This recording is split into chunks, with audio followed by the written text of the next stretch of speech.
Derek Walsh and his crew laughed when the quiet 38-year-old woman walked into Atlanta Combat Center, dismissing her as another fitness tourist who didn't belong.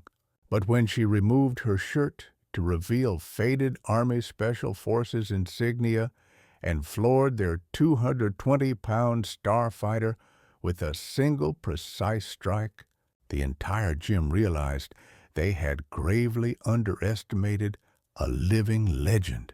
The Atlanta Combat Center pulsed with the raw energy of serious fighters, the sharp crack of gloves against heavy bags, the rhythmic thud of feet on mats, and the grunts of exertion that echoed off concrete walls lined with championship belts and photos of victorious fighters. The air was thick with the scent of sweat, leather, and determination, while fluorescent lights cast harsh shadows across training areas where aspiring fighters pushed their bodies to the limit. This was a place where weakness was exposed and strength was forged, where every movement was scrutinized and every moment of hesitation could mean the difference between victory and defeat. Sarah Mitchell moved through this aggressive environment like a ghost, seeking solace in familiar territory. At 38, she carried herself with the quiet composure of someone who had faced far greater challenges than anything a civilian gym could offer. Her graying hair was pulled back in a practical ponytail, and she wore loose-fitting workout clothes that concealed both her athletic build and the classified tattoo that marked her as one of the most elite soldiers in American military history. To the other gym members, Sarah appeared to be just another middle-aged woman trying to stay in shape, perhaps dealing with a midlife crisis or attempting to recapture her youth through martial arts training. They saw someone who looked out of place among the young, aggressive fighters who dominated the gym's culture. What they couldn't see was that Sarah Mitchell was a former U.S. Army Special Forces operator, one of the first women to complete the elite combat training that had broken stronger people than anyone in the gym could imagine. Her father, a former Army Ranger, had taught her that true strength was quiet and precise, rather than loud and boastful. His recent death had brought her to this gym, seeking a way to honor his memory while processing grief that threatened to overwhelm her carefully maintained composure. The physical training helped her focus, but the hostile environment was becoming increasingly difficult to endure. The central challenge Sarah faced wasn't the physical demands of training or even the grief that had brought her to the gym. It was the systematic harassment from Derek Walsh, the gym's starfighter and the owner's nephew, who had made it his personal mission to drive her away. Derek's campaign of intimidation was supported by his friends and enabled by gym management who were reluctant to challenge someone with family connections. Sarah's military training had taught her to endure far worse treatment, but the constant humiliation was testing her resolve to maintain the quiet civilian life she had chosen after leaving special operations. Sarah's decision to join the Atlanta Combat Center had been motivated by more than just the need for physical exercise. After her father's funeral, she had found herself struggling with grief and the lack of purpose that came with civilian life after military service. The structured environment of the gym reminded her of the discipline and focus that had sustained her through the most challenging periods of her career. Her father had always emphasized that physical training was about more than building strength. It was about building character, discipline, and the mental toughness necessary to face life's challenges. The gym offered her a way to honor his memory while processing emotions that she couldn't address through conventional therapy. The initial weeks at the gym had been promising. Sarah had kept to herself, focusing on basic fitness routines and gradually building up to more challenging training. Her technique was solid, but unremarkable, carefully controlled to avoid drawing attention to capabilities that would have raised uncomfortable questions about her background. The harassment had started small casual comments about her age and appearance, suggestions that she might be more comfortable at a regular fitness center, but Derek Walsh's attention had quickly escalated the situation from casual dismissiveness to active hostility that was making her gym experience increasingly unpleasant. Derek Walsh represented everything that Sarah found problematic about civilian martial arts culture. At 28, he was physically impressive and technically skilled, but his approach to training was dominated by ego and aggression rather than discipline and respect. His status as the gym owner's nephew gave him influence that he used to create a hostile environment for anyone he perceived as weak or different. Derek's campaign against Sarah was systematic and deliberate. He would schedule his training sessions to coincide with hers, then make loud comments about tourists and wannabes who didn't belong in a serious fighting gym. His friends would hide her equipment, interfere with her workouts, and create situations designed to embarrass and frustrate her. The gym's management, influenced by Derek's family connections, consistently dismissed Sarah's complaints about the harassment. They suggested that she might be more comfortable at a different facility, one that was better suited to her fitness level and goals. The message was clear: she was unwelcome, and no one was going to protect her from Derek's bullying. Sarah's response had been to document the harassment while continuing her training with the kind of quiet determination that had sustained her through far more dangerous situations. Her plan was simple: endure the harassment while gradually improving her skills, hoping that competence would eventually earn her the respect necessary to train in peace. The first major escalation came when Derek decided to make Sarah's presence at the gym a public issue.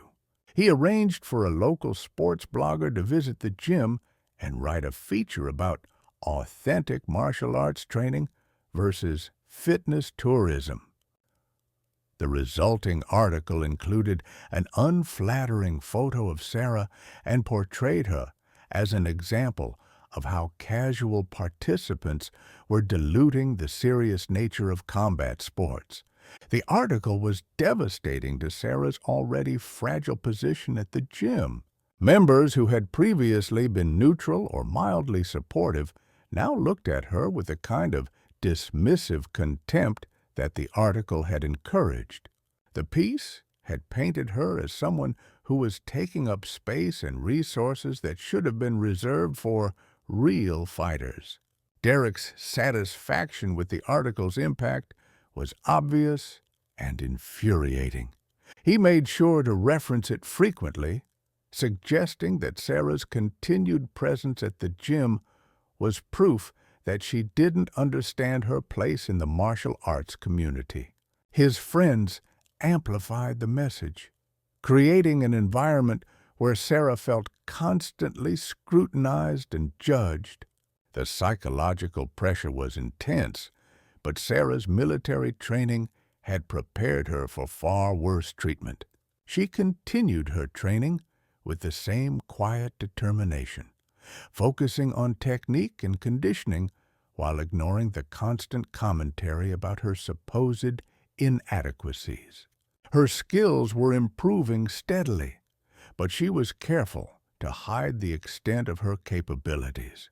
Sarah's response to the public humiliation of the sports blog article was to intensify her training while maintaining the low profile that had protected her identity for months. She arrived earlier and stayed later, using the gym's quieter hours to practice techniques that would have revealed her extensive military background if performed during peak times. Her conditioning improved dramatically, but she was careful to demonstrate only the level of fitness that a dedicated amateur might achieve. The harassment from Derek and his friends continued to escalate as they became frustrated by her refusal to be driven away.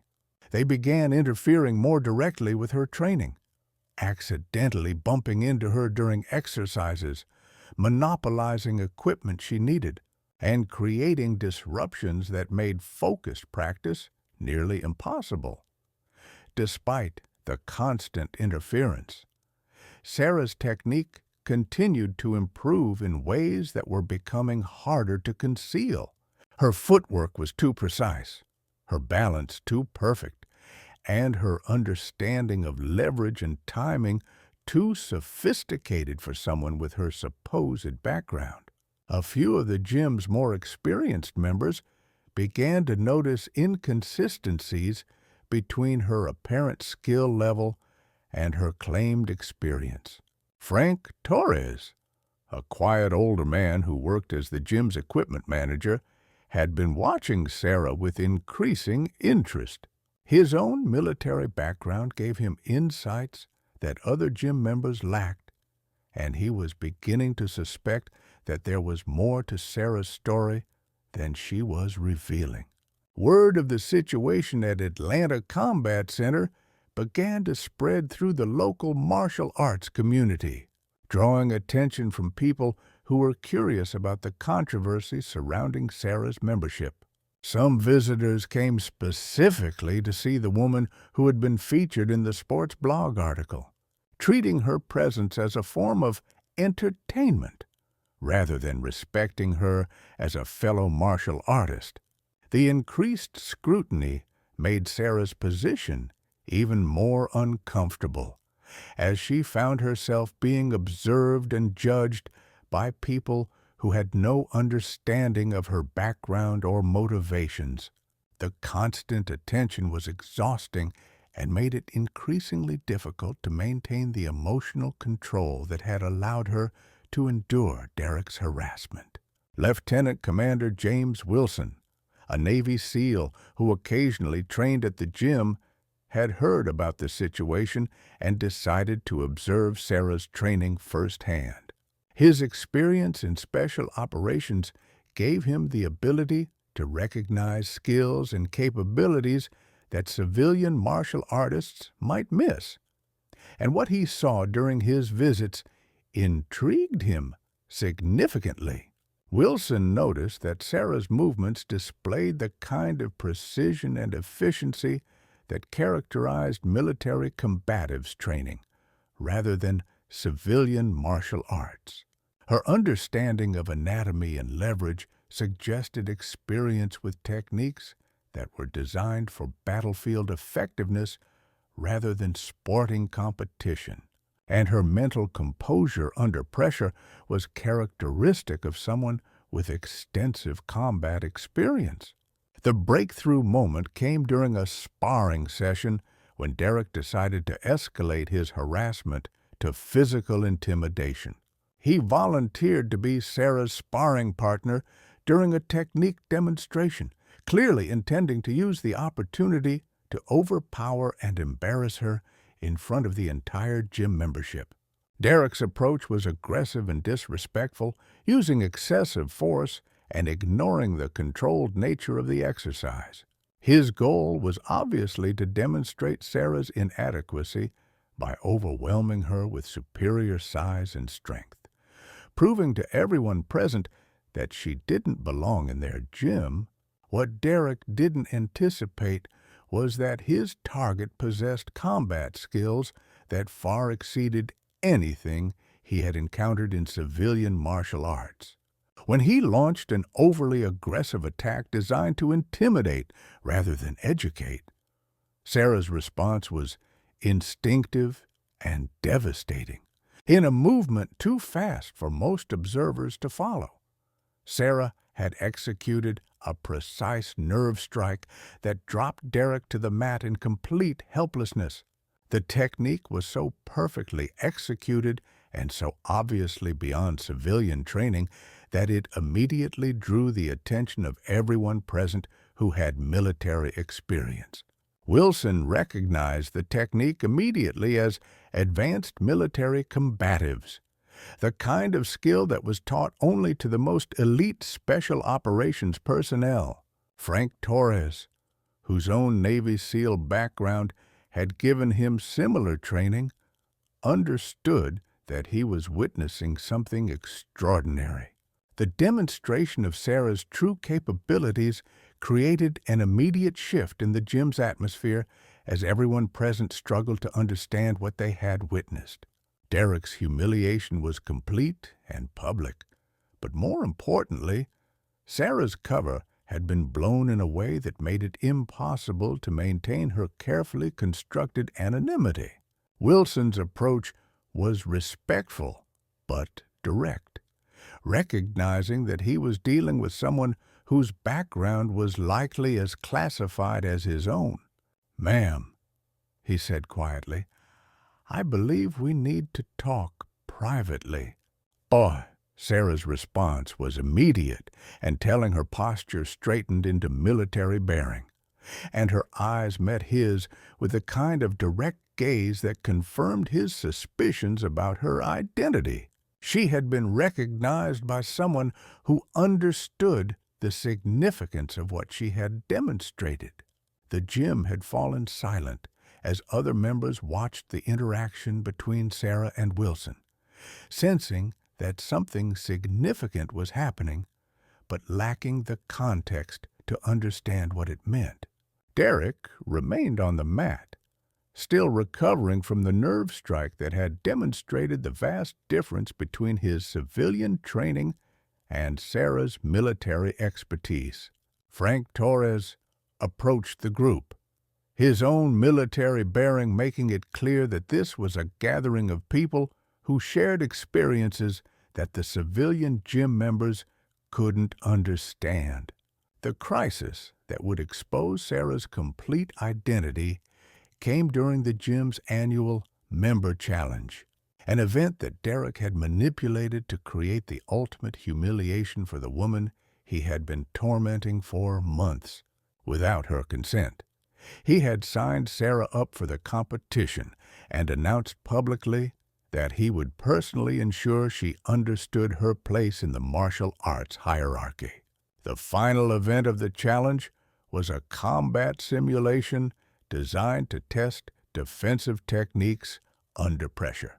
Participants were required to demonstrate their ability to handle aggressive attacks from larger, stronger opponents. Derek had volunteered to serve as Sarah's aggressor, making it clear to everyone present that he intended to use the opportunity to overpower and embarrass her completely.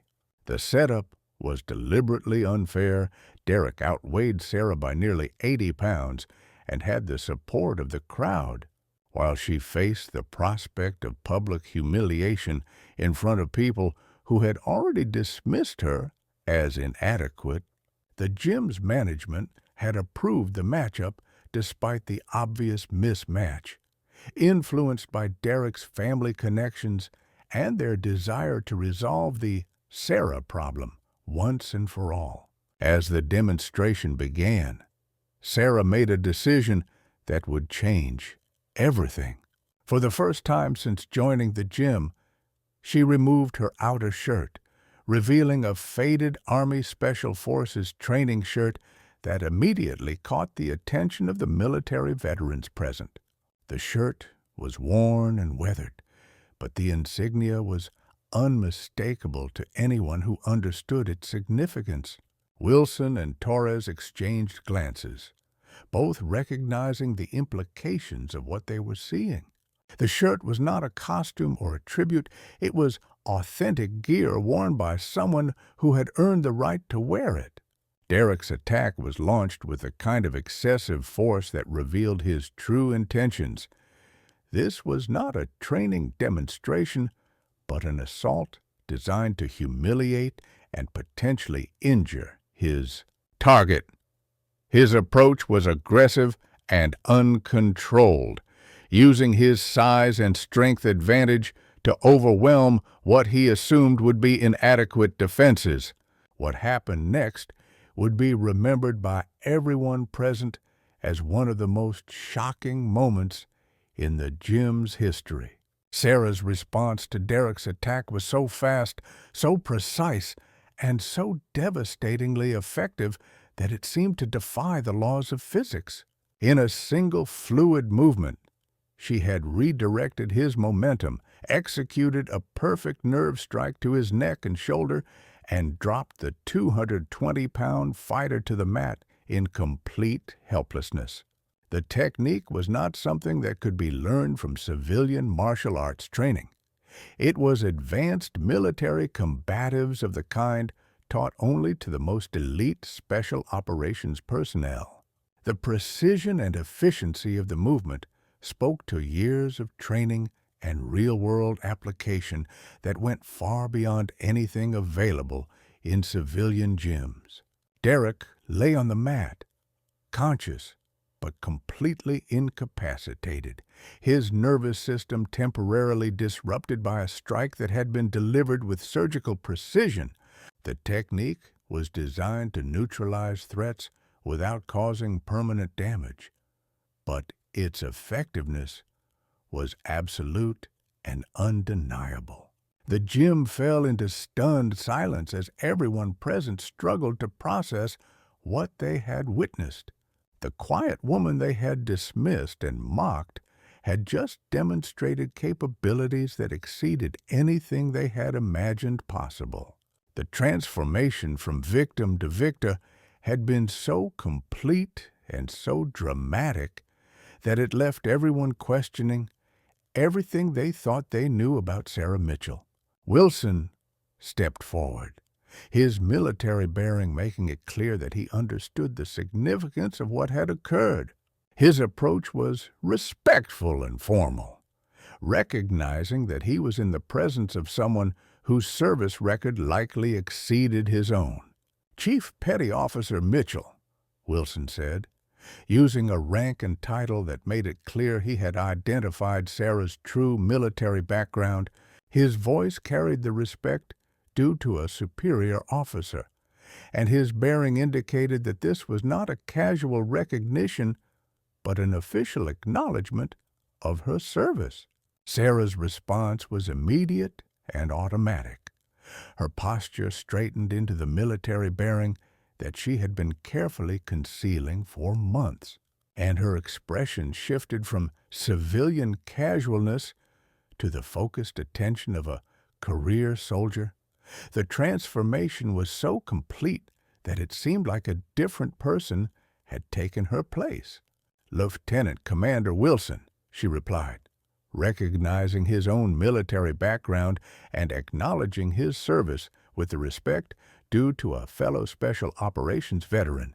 The exchange confirmed what Wilson had suspected. Sarah Mitchell was not just a former military member, but a special operations veteran whose service record was likely classified at the highest levels.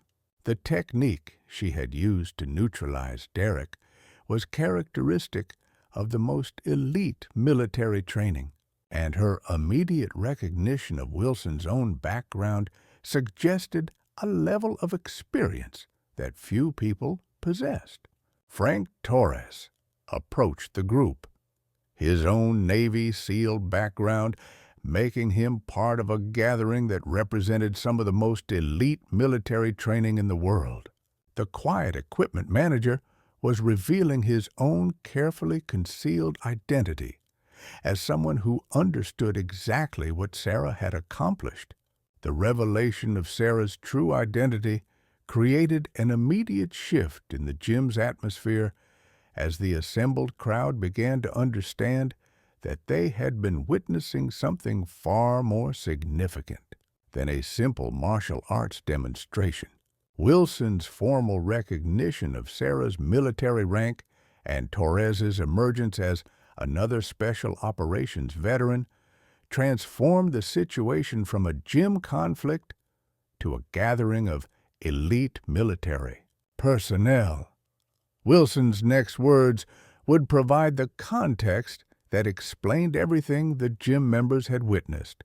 "Ladies and gentlemen," he announced to the silent crowd, "you are in the presence of one of the most decorated special operations veterans in the United States military." The statement was met with stunned silence as everyone present struggled to process the implications of what they were hearing. The woman they had dismissed as a middle-aged fitness enthusiast was being identified as a military legend by someone whose own credentials were beyond question. Sarah's decision to reveal her identity had been forced by circumstances, but she handled the situation with the same quiet professionalism that had characterized her military service. She understood that her cover was blown and that the truth about her background would now become public knowledge within the gym community. The challenge now was to manage the revelation in a way that honored her service while minimizing the disruption to the life she had been trying to build as a civilian. Wilson's explanation of Sarah's background was necessarily limited by classification requirements, but he provided enough information to establish her credentials and explain the extraordinary capabilities she had demonstrated. He described her as a former Army Special Forces operator, whose service record included missions that had never been publicly acknowledged. Chief Mitchell's call sign was Ghost. Wilson continued, using a designation that was known within special operations communities as belonging to one of the most effective operators of her generation. "She saved my life and the lives of my entire squad during a mission in Kandahar that went sideways due to faulty intelligence." The revelation added personal significance to Wilson's recognition of Sarah's identity. This was not just professional respect for a fellow veteran. It was gratitude from someone whose life had been saved by her actions in combat. Torres nodded his understanding, his own SEAL background giving him the context to appreciate the significance of what Wilson was describing. The gathering of special operations veterans in a civilian gym was creating a moment that transcended the normal boundaries between military and civilian life. The pressure of the moment intensified as Derek began to recover from the nerve strike, his consciousness returning along with the gradual realization of what had happened to him. The physical humiliation of being dropped by someone he had dismissed as weak was compounded by the growing understanding that he had been attacking a decorated military veteran. Derek's friends, who had been encouraging his harassment campaign, now found themselves faced with the reality that they had been participating in the systematic bullying of someone whose service to the country far exceeded anything they had accomplished.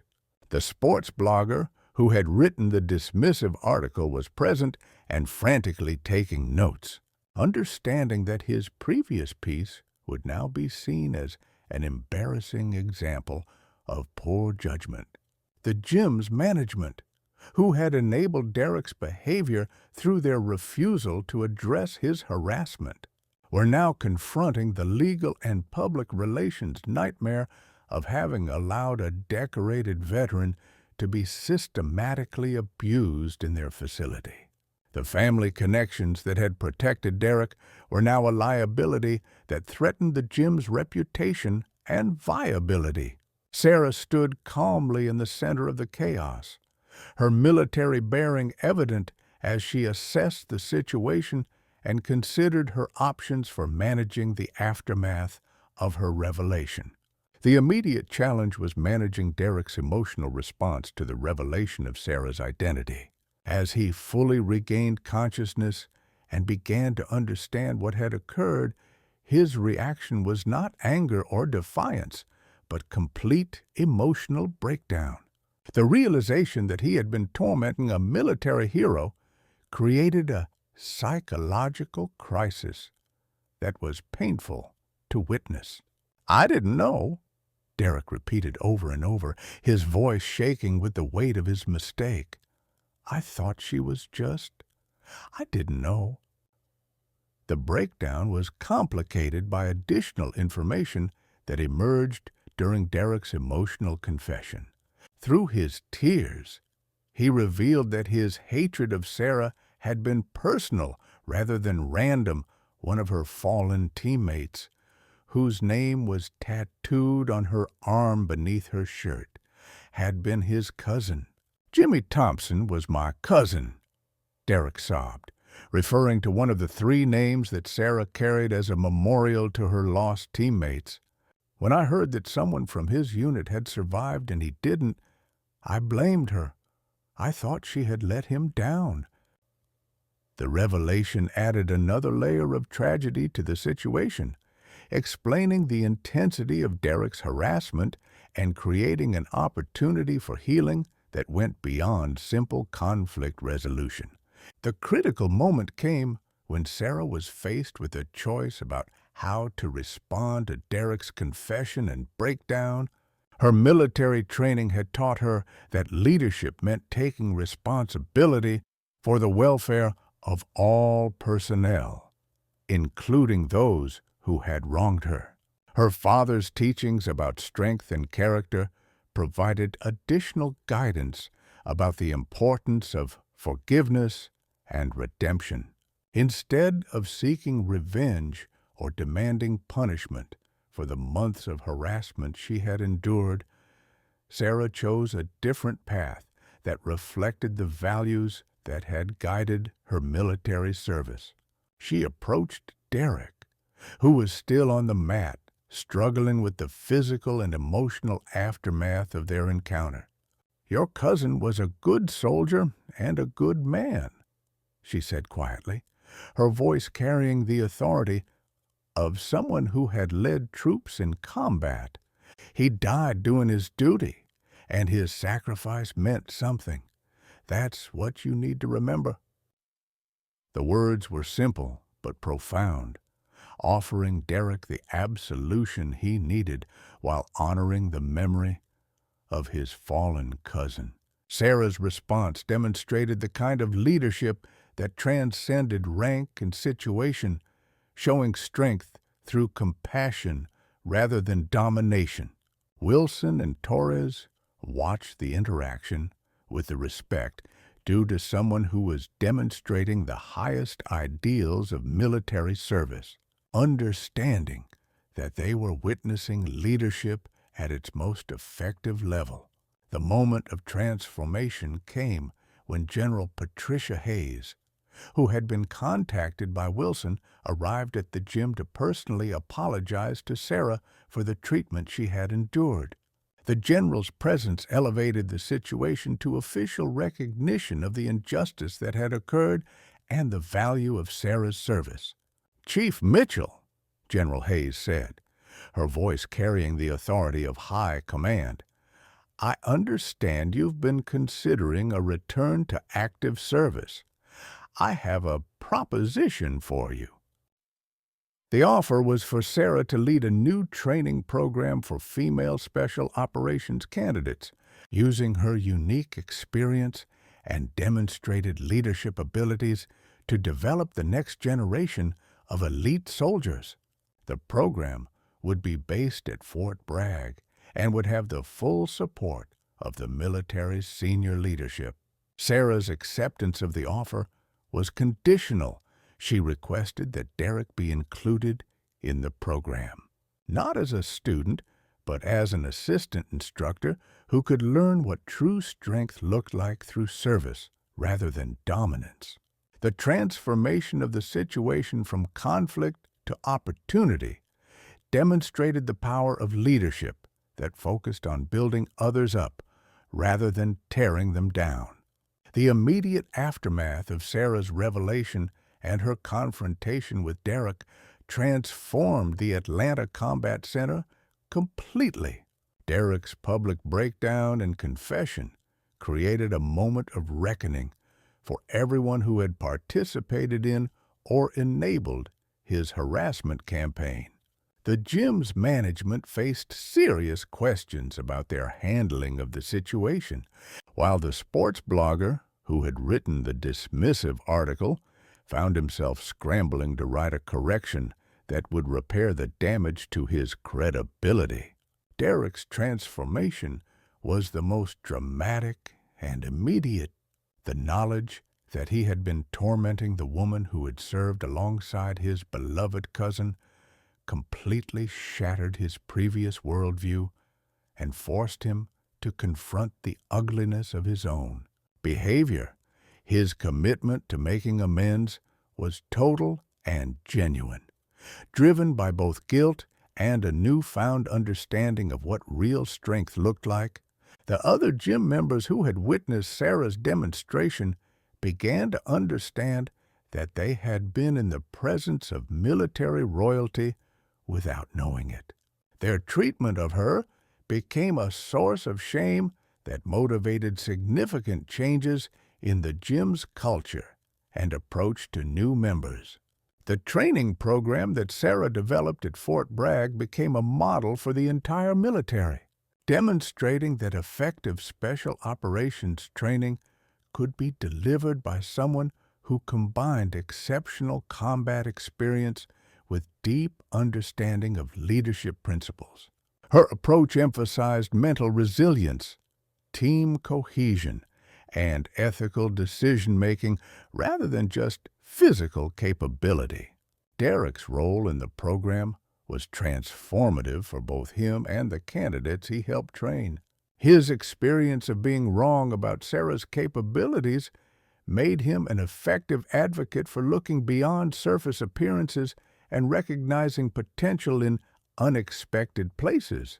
His transformation from bully to mentor became an inspiration for others who struggled with similar issues. The program's success led to its expansion across multiple military installations, with Sarah's methods being adopted as standard training protocols for special operations candidates. Her emphasis on character development alongside tactical training created a new generation of operators who understood that true strength came from service rather than dominance. 3 years later, Sarah stood before a graduating class of female special operations candidates at Fort Bragg, watching as they received their certifications and prepared to join the most elite units in the military. Derek stood beside her as her assistant instructor, his own transformation complete as he had become one of the program's most effective teachers and advocates. The woman who had been dismissed as a middle-aged fitness enthusiast had proven that true strength often came in forms that defied expectations. Her story became a reminder that heroes could be found in the most unlikely places, and that the most important battles were often fought by people whose names would never be known. In choosing service over recognition and forgiveness over revenge, Sarah had found a way to honor her father's memory while building a legacy that would inspire future generations of warriors.